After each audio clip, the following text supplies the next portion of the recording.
you have the aminos, your muscle doesn't have to break down that much to feed the rest of the body during what we call the post-absorptive response, or post-absorptive time frame, which is 4 hours after a meal. Because all your body is going to be is catabolic. This just breaks you out of that, puts you immediately anabolic. And so you're actually signaling the body to build muscle while your body's actually breaking it down. Once you get to that age, over 40, 45, you become resistant to the effects of protein. These go directly to muscle, and they overcome that age-related anabolic resistance to protein and exercise. And we see the gains on those people come almost like they were young again. The EAAs. Yeah, that's actually better than branched chain. It's basically branched chain on steroids.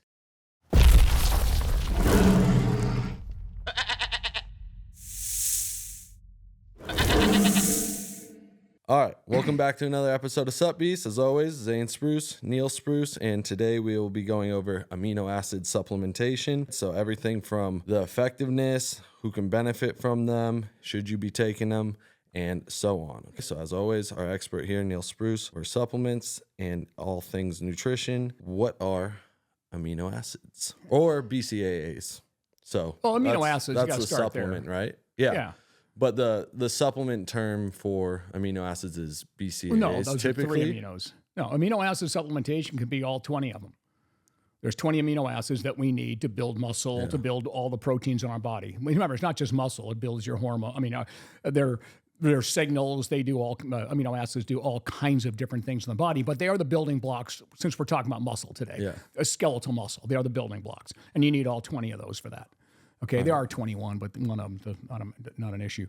So that's what the amino acids are. Now, of those 20, you've got 9 that are essential, which means the body can't make them. The rest of them can be made from those and other precursors. And then you have the branched chain, which is a group of those essential amino acids, isoleucine, leucine, and valine. Those are called branched chain amino acids. Is that typically, and so the branched chain, the BCAAs, that's typically what is referred to though when you're like supplementing for working out and muscle Originally. growth. In other words, it all started with just the branched chain, isoleucine. Well, it started with all the amino acids because if you eat a low protein diet, you could supplement an amino acid supplement that had all 20 amino acids in it. And that would bring the protein level up of your lousy diet, of your lousy protein diet. So that was the first thing that people did. Then it became, well, what's inside those things that, that really turns on the muscle building machinery and helps you recover faster of the proteins, and the isoleucine, leucine, and valine, which actually 30% of your muscle tissue is made up of those. And they're also used for energy during, they can also be converted to energy during times of intensive training because your body's got to have, your cells' energies are more important than how big your bicep is. So branched chain really does a good job of facilitating the repair of muscle a little bit quicker, reduces the amount of soreness after training. So it became, but you do need a high dose of it. Okay, and there's other with branched chain amino acids. They're what we call large neutral amino acids. So endurance athletes would actually take that supplement, just the branched at very high doses before a run, before their marathon or whatever. And what it does, it gets to the blood-brain barrier and it blocks tryptophan from getting in there. Tryptophan would create serotonin and help you kind of slow down. That's what that amino does. This would actually block it from coming in so you could go a little longer. So delay fatigue was another reason performance athletes would use the branched chain amino acids. But mostly it's used for recovery, especially during energy restriction when you end up losing a lot of muscle. So there's branched chain amino acids, and then you also see I'm talking about like kind of what you sort of see commonly in like essential amino acid supplementation. There's essential, which right? includes the branched EAAs. chain. Yeah. Those are the EAAs. Yeah, there are 9 and of people supplement that as well. Correct. Yeah, that's actually better than branched chain. It's basically branched chain on steroids because it's got the branched chain and it's got, actually, ideally, it's got only 5 of the other 6 that you need, that the essential amino acids. You don't need tryptophan in a free form to be able to trip muscle protein synthesis. You just need it there to finish everything, but that'll just come from your foods and everything else you're doing. So there are 8 essential amino acids that are necessary that have been done in many, many studies, okay? The only one that's left out is tryptophan because you don't need that actually trigger muscle protein synthesis. They actually bypass extraction. They pretty much go right to the muscle and be able to trigger and turn on the muscle building machinery. And I was discovered in the 90s. I was just fortunate enough to hijack that information. In 2003, I wrote a chapter for a postgraduate text on amino acids in sports. And that's when I first got my eye open on it. Like 2001, they asked me to write it. I finished it in 2003. It took me forever. But I'm telling you, I was just blown away by what these scientists had discovered using essential amino acids. So that was the beginning. So it's been about 25 years now since it was discovered that these essential amino acids are the triggers of muscle protein synthesis, and they can keep building. They can help you build muscle when you can't. When you're not exercising, they can help you keep you from losing it. They can also help you heal faster from injury, and that's what they were discovering it for, including astronauts, microgravity environments where you lose muscle when you go into space or any of these things. They were using these to be able to hold the muscle together. So it was like a miracle. I wish I happened to be the first. I was lucky enough after I did all the research and I wrote the chapter, I go, how come somebody hasn't come out in this in sports yet? Yeah. So I brought it to the world. I actually did, and I commercialized it for the very first time ever. And the rest is history. Now we got all kinds of copycats out there that are selling essential amino acids for what I first did for in 2002 and commercialized it. What are you looking for when you're supplementing it for like muscle building purposes? I mean, what are you looking for? You're looking for a high anabolic effect with low calories, so you can help you control body composition as well. Because what you're doing, honestly, if you took like 12 grams, let's just say, of those essential amino acids, that's equivalent to about 50 grams of protein, like a whey protein. Yeah. Not a lousy or shitty protein of some type. It's like whey is the best protein. You have to get about 50 grams to get 12 grams of those essential amino acids at that number. So these scientists discovered the number. So each one of the essential amino acids has a certain amount that it needs to go turn on muscle protein synthesis to the max. Otherwise, one's going to be limiting. So that was the problem with the branched chain. It could turn it on, and leucine can turn on, but if you don't have the other ones right behind it, that becomes a limiting factor, and they can't hit all the buttons that you want. And the target is what we call mammalian target of rapamycin, mTOR1. That's the sort of the sensing device of aminos. If they sees aminos extracellularly coming inward flow of amino acids, it means it's coming from outside the muscle. Inside the muscle, it just turns itself over. You're just getting smaller until new stuff comes in. So it senses that flow of these essential amino acids coming in. They go straight to mTOR, turn it on, increase I don't want to get sciencey here, the messenger translation RNA, and it starts building more protein. Now, again, there's a limit, obviously. Otherwise, you just keep eating and you keep building protein. But you are really tricking the body to build more protein and telling it to when it kind of doesn't want to do it. And for everyone listening, there is a very deep dive protein episode that we went into. So anything that isn't being like kind of elaborated on in this episode, you can go find out like mTOR, this and that in that episode, full breakdown of everything and help you understand all this. And on one note that you talked about the essential amino acids, the beauty of a free form essential amino acids is that when you swallow it, you take it in, it goes into your portal vein and it bypasses what we call splanchnic extraction. It really goes by the liver and goes straight to muscle. When you eat a whole protein, intact protein, has all 20, whether it be a whey powder, whether it be beef or anything else, it gets broken up, takes forever to get in there, and then it's splattered all over the body.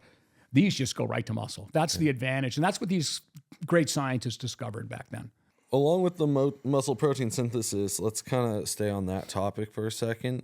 So what is the relationship? I know in that protein episode we went through it, but what is the relationship between the muscle protein synthesis and the muscle protein breakdown? You're kind of trying to balance that out, right? When you're supplementing these? Well, your body naturally balances out that if you're taking in the right amount of protein. Yeah. The right amount of protein, when the younger you are, you don't need as much because your hormones kind of make everything work better, right? But once you get past puberty and you get into your 20s, then of course, muscle balance, we call it net protein balance. And what's happening is, don't forget, because your body needs the protein to rebuild all the tissues in your body, your liver, your kidney, and everything. And skeletal muscle just happens to be that in flux nonstop. It has to be. It has to break down muscle. This is whether you work out or not, doesn't matter. Yeah. It breaks down muscle, and then it builds muscle, breaks down. It keeps going because it's got to be sensitive to the external environment, whatever you're putting on your muscle, so it can respond. If it doesn't break down, it can't respond. Yeah. So it has to naturally break down where you work out or not. And then you remodel it based on the physical, like loading your bodies and so forth. You remodel it that way. Or if you're an endurance athlete, you build more mitochondria in the muscle. If you're a strength athlete, then hypertrophy usually comes from your workouts. And that's because you're remodeling it with the amino acids that you're ingesting. So that's what's going on there. So it has to break down. If it doesn't break down, and then what happens is, obviously, if you don't eat, then breakdown is always going to be greater than synthesis. And then also the other thing, the idea of taking enough protein, especially around exercise and so forth, is that after you work out, your muscles, is definitely not just broken down, but remember, you haven't eaten for like a few hours. Yeah. So what happens is the skeletal muscle works now to go feed the rest of the tissues in your body. So the sooner you get protein in the body around a workout, the faster you're going to recover, because that doesn't have to take doesn't have to take the amino acid from your muscle and spread it around the body to recover. That's the whole idea of making sure you eat like every 4 hours. That's how the whole 4-hour rule came about with protein. But essential amino acids, that's really, that makes it all happen, because the rest of the amino acids are going to come from all your other foods, from the foods that you take in. But as long as you can't just use the essential amino acids, obviously, but you want to have just your regular protein, you add those to it, and you're going to get more protein synthesis over time. We've proven that in many, many clinical studies. All right, so let's stay with the amino acid supplement itself. So what impact does it directly have on recovery? So like you just worked out, just finished a workout. We'll get into the timing of it too. Is that when you're going to take the amino acids? No, you're actually they've actually shown that it's even better before the workout. It works both front and rear. I tell people go front and rear, or just drink it during the workout. Yeah, start 10 minutes before your workout and drink it throughout your workout and finish at the end, and you're good to go. Yeah. Okay, so that's what it's doing, because you've got your other protein behind it. You ate your meal 3 hours before, so that's what we call food protein. Yeah. Your chicken or whatever you had, fish or whatever. And then you've got, when we do protein stacking, we even have our elite athletes take a protein powder with carbs before a workout, about 40 minutes before. So now you've got that protein coming in too. You got the other one, food protein behind that, and this one here, and then the amino acids right before you work out. So rather than your body having to, you're in that what we call post-absorptive state, which now, until you refeed protein, you're just going to keep breaking it down. Yeah. So exercise stimulates muscle protein synthesis, but it also increases the amount of breakdown only because you don't have any protein to take care of that breakdown. So when you ingest protein, you have it floating in there, you have the aminos, your muscle doesn't have to break down that much to feed the rest of the body during what we call the post-absorptive response, or post-absorptive time frame, which is 4 hours after a meal. Because all your body is going to be is catabolic. This just breaks you out of that, puts you immediately anabolic. And so you're actually telling the body, you're signaling the body to build muscle while your body's actually breaking it down. So you can actually and we see this, we can actually see protein synthesis still happening during a workout when you've got enough amino acids floating around, the right ones. Yeah, we did the video of Gary Brecka talking about protein intake from the essential amino acids, claiming that it counts for your protein intake, and it's better than whey protein for your protein intake. How much does supplementing an amino acid count for protein intake? Well, that depends daily on protein intake. That really depends on the context of your entire meal and your workout. So, listen, if you're going through intense workouts and you're dieting, you don't want to count it too much of your protein, because if you do, in other words, like I told you early on here in the beginning of this, it take about 50 grams of whey protein, which is the best protein in the world. Everybody knows that. It would take 50 grams to get about 12 grams of these essential amino acids. Right. So basically, you're cheating the system. You're getting the stuff that turns on muscle protein synthesis, but you still need those other non-essentials in there somewhere. So I don't like people just counting it as 40 grams of protein with 12 grams of aminos. Yeah. And that Braca guy or whoever you're talking about, his dosages are way too low to really make a difference. So, but it's more about the claim, I guess. Yeah. Does it count it as protein? I tell everybody that uses ours, I say you can count it up to 40 grams a day of your protein. If you're using 12 grams to 15, 18 grams of it, a day, you can count it as 40 grams of your protein. As long as you're getting enough other proteins in there. You know what I mean? In other words, you can't, because think of all the other nutrition in every protein source. All your vitamins and your minerals and your fatty acids. There's nothing in an amino acid supplement. There's nothing. You'd be dead if you tried to use that for all your protein sources. Right, yeah. So like in theory, if you just started like, I know there's trace protein in almost everything you eat, but if that was like your primary protein source, like, so you just started using that and then you're okay, well, here's how you could cheat the system if you want to do that. It just doesn't sound very appetizing. Okay. I'm just asking. No, I know. I'm just telling you, no one would do that. These work like that? Yeah. Well, to a certain extent. In other words, let's say you took a bowl of oatmeal. Yeah. A bowl of oatmeal, like a cup of oatmeal, is like 6 grams of protein. Yeah. But it's incomplete. Like oats are just, they're very low on lysine. So we call it an incomplete protein. You can't count that a complete protein. Your seafood, all your animal proteins are complete. The only plant protein that's complete is soy. Yeah. But no grains, they're not complete. They're low in lysine. You can complement it then with another, like a vegetable, like a legume or something, and you can make it a complete protein, but it's still low value. If you took a scoop of amino acids, and let's say you took in 6 to 12 grams of those essential amino acids, which would bring you in about like what the product we make, you get 4 grams of leucine in that, which is the main trigger of all the essential amino acids. Leucine is the first trigger. You can't just have it alone, or you got to have the backup with the limiting factor, but you have the other ones now in the right ratio, and boom, it kicks off. That will bring that oatmeal up to about 35 grams of great protein. So that's another way of using it, supplementing a low protein meal. Like I would encourage all vegans to use it, because you can get it's all vegan formulas because they're just fermentation, amino acid fermentation. So yeah, you can bring the protein quality of your meal up by supplementing one of those, like a scoop or something with that. What is the composition of a BCAA supplement? Like, what should you be looking for if you're going to buy one? Like, what a is branched chain amino acid by itself? What is the effective dosage for somebody that's looking to maximize their muscle? You would want about anywhere from, depending now, if you're an endurance athlete. So what you want to buy, let's just say you want to get, the recommendation is about 4 grams of leucine and 2 grams of isoleucine and 2 grams of valine, somewhere around there. So that gets you up to 6 grams, right, total. That would be good for recovery or complementing something, okay? If you're an endurance athlete, you need more than that to be able to block the tryptophan from going into the brain. That's for anti-fatigue. But that's not what most people buy it for. Most people use it for recovery.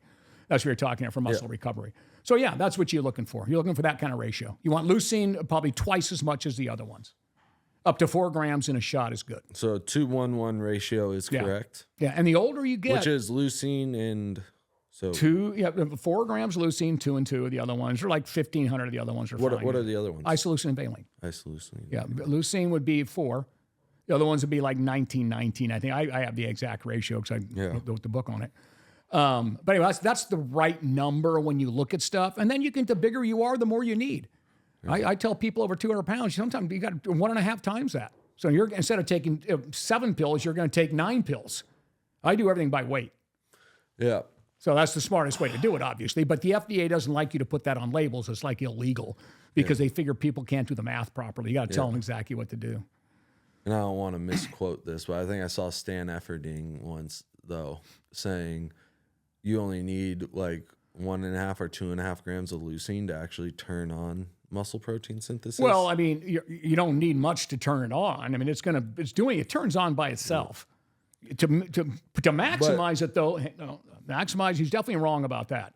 To maximize it, you want 3 grams of every time you eat protein during the day, you should have 3 grams of leucine in it. That's the rule of thumb by your top protein researchers on the planet. The older you get, the more you need, up to 4 grams per protein sitting, spread evenly throughout the day. So that's the ideal number. The older you get, the more resistant you are to protein, effects of protein. Obviously, the more resistant you are to exercise. No one dies at age 100 looking like Mr. Universe.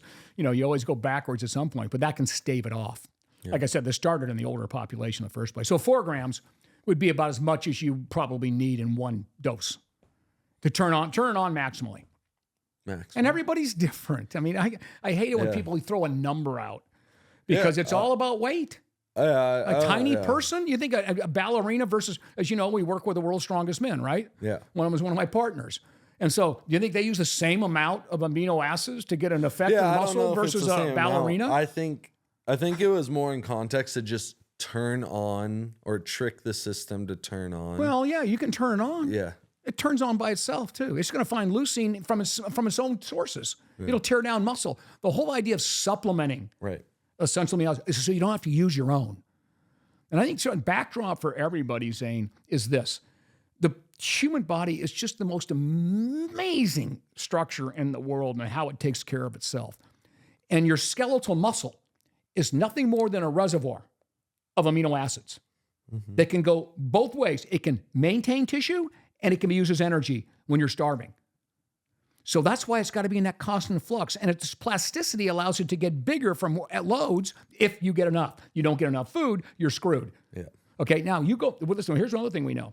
When you go into a deficit, and the average deficit you put people in is maybe 20% below their maintenance of calories. So if you're 2,000 calories, we take you down to 1,500 or so, okay? You're going to need 2 times the amount of protein to offset the loss of amino acids that are going to try to fill that deficit for energy. So we've resourced all that researched that for so many years. That's why the amino acids during dieting and amino acid supplementation, all your listeners should know this. Essential amino acid supplementation during dieting is your holy grail. Because now, instead of your body having to use muscle for energy, because don't forget, when your cells don't have enough energy, they don't care. Your trillions of cells don't have enough energy. Your body doesn't care how big your bicep is. It's going right after your bicep. It's going after your chest muscles, and it's going to break all that down to feed your cells to keep them alive. Yeah. So that's what happens in a deficit. We don't have enough energy, so it's got to draw. It's what draws it from our fat stores and our muscle stores. But when we supplement essential amino acids, it keeps that from happening.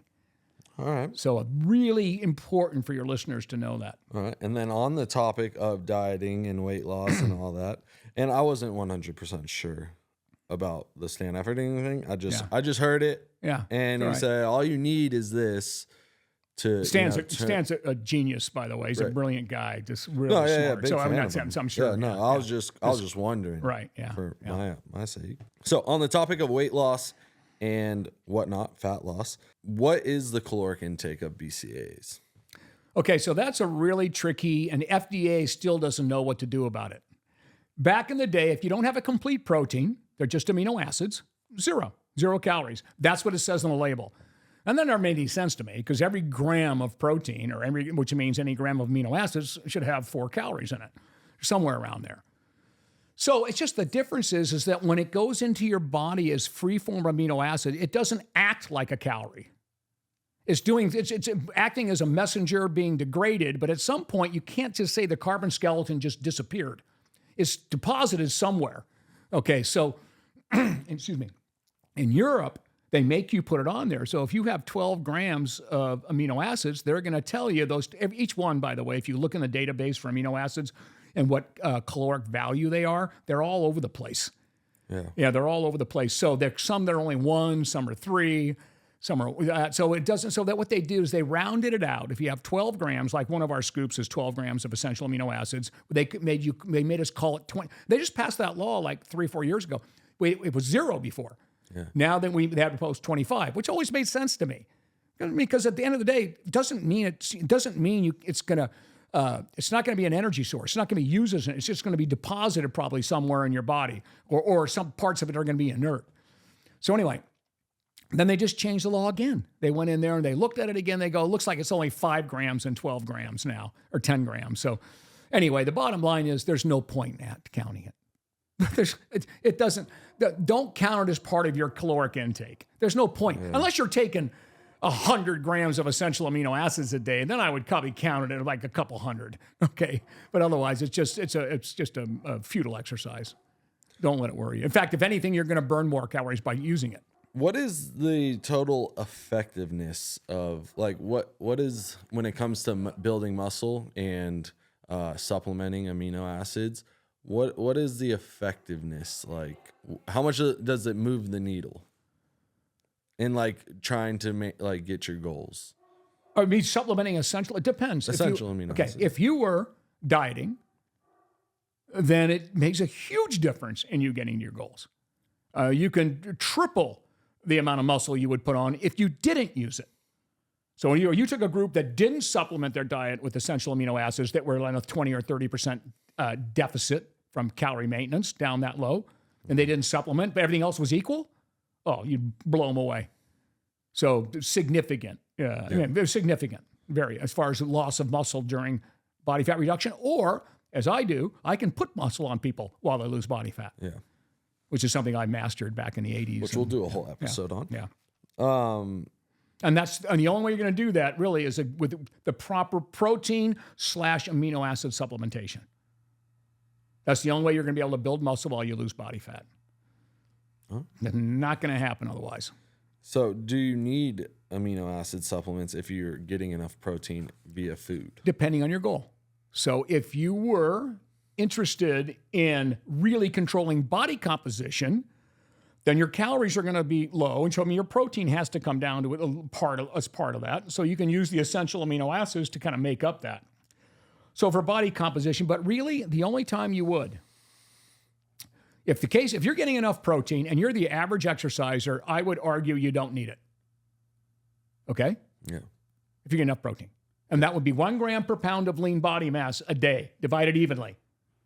That's enough protein for the average exerciser that's not trying to lose weight. If they're in a deficit, like your guys that have to, when they have to make their fighting weight, when they weigh in, then they're probably getting enough protein from foods, but they're going to need the extra help of essentials to stave off that loss that you guys all are going to lose going into that fight because you drastically diet to get down there. So there's another person that would benefit then, even though you're getting 1 gram per pound, but you're in a deep deficit. So you're trying to make it up with less calories. You with me? Yeah. Finally, the aging population. Every single top celebrity or including CEOs or any your musicians and your actors and actresses that we get ready for movies, we have them all use the aminos because they are, once you get to that age, over 40, 45, you become resistant to the effects of protein. Because protein, don't forget, they get scattered all over the body, the complete intact protein with all 20. These go directly to muscle, and they overcome that age-related anabolic resistance to protein and exercise. And we see the gains on those people come almost like they were young again. So that's the person, regardless of your 1 gram per pound, that benefits from this during exercise. Like I said, 10 minutes before, drink it to the end. That's the person that will benefit. They're older, and once you become resistant. If you want that eternal youth, which there's no such thing, of course, but if you really want to stave off the aging process and the loss of muscle and keep yourself functionally active and better performance functionally and all that, then that's when you would supplement this no matter what, even if you're getting 1 gram per pound of lean body mass of regular protein. And then if you're trying to maximize your muscle growth and you're eating in a surplus, would you still? Yes, yeah. Those are what we call that protein stacking. I kind of hinted at that earlier, alluded to it earlier. So you got your food coming in, you eat your food, regular protein, gram per pound of lean body mass a day. You don't need any more than that, especially when you're in surplus. You've got tons of it by then. So then you end up with that, and those meals are every 4 hours. So your meal before your workouts, generally 3 hours. That's your biggest meal of the day. Your carbs, your protein, all this. When you're in a surplus trying to build muscle, you got to have carbs. Everybody write that down. 2-to-1 carbs, protein to get your testosterone and insulin levels up where they will maximize muscle protein synthesis if you want to gain muscle.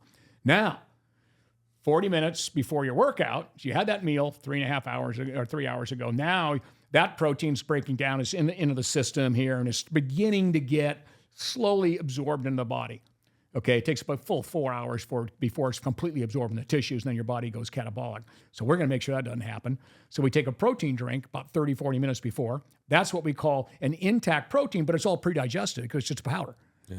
That's in your system in 30, 40 minutes. So now you got that coming in. You got food protein, but they're still all 20, and they're going to the portal vein. Liver gets first, splanchnic extraction. Liver gets first crack at it and sends the aminos wherever it wants to. Then 10 minutes before your workout, you start drinking your amino formula, and that's going straight to your muscles. And now you're working out. You got all the stuff. You got your insulin picked up. You've got amino acids coming in, turning on mTOR, turning that on. You've got energy coming into the body too from your carbs and all this kind of stuff. And what that does, that also kind of tricks because there's another sensor in the body. You got one that senses energy, how much energy your body has. The other one is sensing the amino acids and building muscle. As soon as you exercise, it shuts down building muscle, and it starts to tear it down.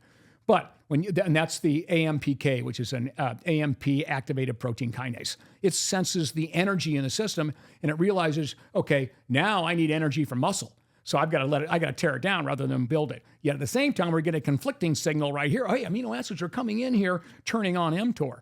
Yeah. And now far less amino acids need to be used for energy because of that. Because it can just use it right from there. It can use all the other things rather than just tear down muscle.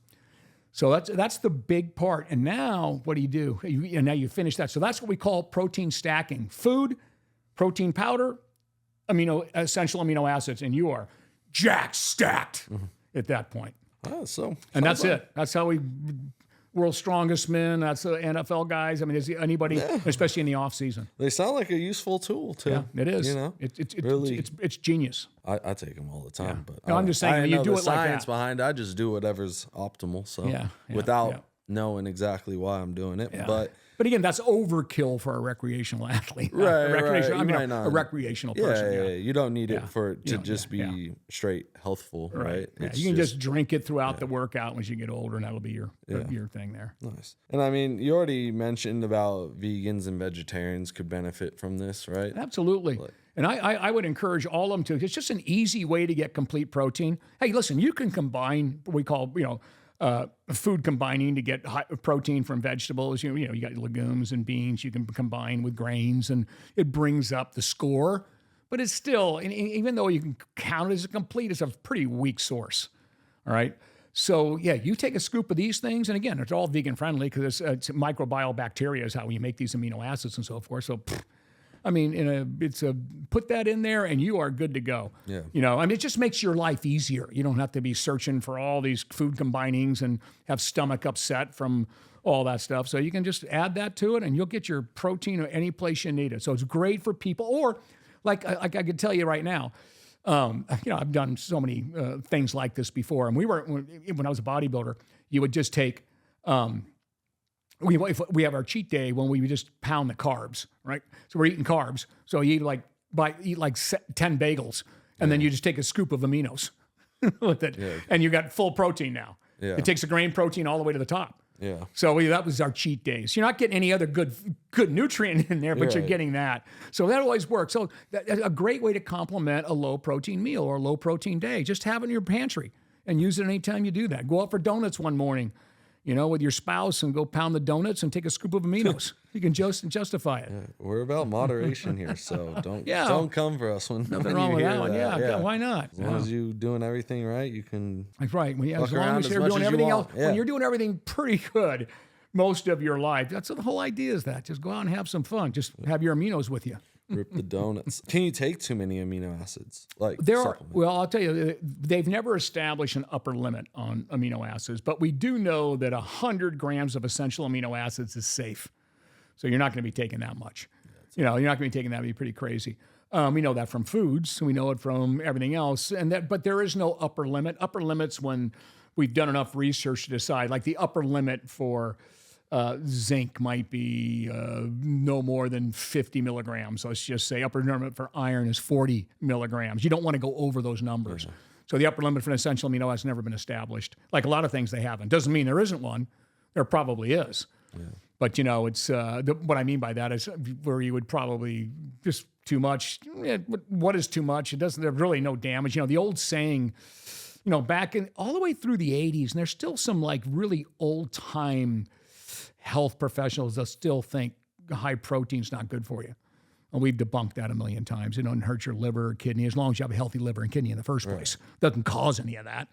In fact, we know that and we used to think, your bones will disintegrate because of the protein is acidic in your blood. And then what it does, it brings the calcium out to make it alkaline again out of your bones. That was all that. And we found that was all bullshit. In fact, when your protein's too low, your bones just don't get built properly. So it's almost the other way around. Now, again, you don't want to go too high because it takes out other nutrition food. If your whole diet's protein, you're pretty screwed because you're missing all the other great things that are in other foods. Yeah. So anyway, you stick to the right numbers, gram per pound of lean body mass, and supplement the essential amino acids as we talked about. And you're pretty good to go with that. And we're pretty good to go for the episode, I think. Yeah. Any takeaway for it? Yeah, I just think, when you talk about essential amino acid supplementation, what we're trying to do is keep the body from using the ones that are already stored in our muscle to break it down and use those for energy or anything else, and also keeping the muscle building machinery turned on. Because those 8, because again, there's 9, but the tryptophan you don't need to do the job. Okay, you don't want to because it'll put you to sleep in a free form. So bottom line is, those are the ones that go and tell the body when your sensor muscles sense that coming in from an outside source, it's extracellular coming in rather than intramuscular. That's when you're going to turn on the muscle building machinery and keep it going. And you can sort of stave off that anabolic resistance as you get older by using that, because these are all signals that your body would never get naturally from food. So these are things that can help you build more muscle if you're trying to do that, and certainly help you build it longer and stave off by using this, just incorporating it into your diet. So your body won't have to break down nearly as much in order to supply all your other tissues. Another note on that. Remember, your liver, your kidney, all these tissues are rebuilding every day, constantly. There's always these cells are reproducing. They use amino acids to do it. Well, skeletal muscle, again, it is a real slow turnover there. So because it turns over slow, it just keeps pumping out the aminos. But when you sleep, don't forget, after 4 hours of not eating, you're in a catabolic state. Yeah. That's where the 4-hour rule came in. That means those aminos that are now breaking down and going into the body are satisfying the rebuilding of all the other tissues while you're sleeping or in between meals. After 4 hours, your body's catabolic. So your muscle now, because it's constant flux, that's why it breaks down, it's now feeding everything the body needs to rebuild its tissues. Because you can't tell the liver not to build tissues. Nothing stops it. It builds exactly the same amount all the time, and there's no waves like muscle. Muscle has to be wavy in order to get those aminos out of it. Okay, so that's why it's a brilliant structure. Brilliant DNA that we have that allows our skeletal muscle to be a reservoir to keep our whole body alive with all the things that we need if we're not getting it from an outside source. Yeah. Heard it from him first. You got to stay wavy. Yeah. All right, that's going to do it for the episode. Hope you enjoyed it. And don't forget, take your multivitamin. We'll see you in the next one. Yep. Bye. Good.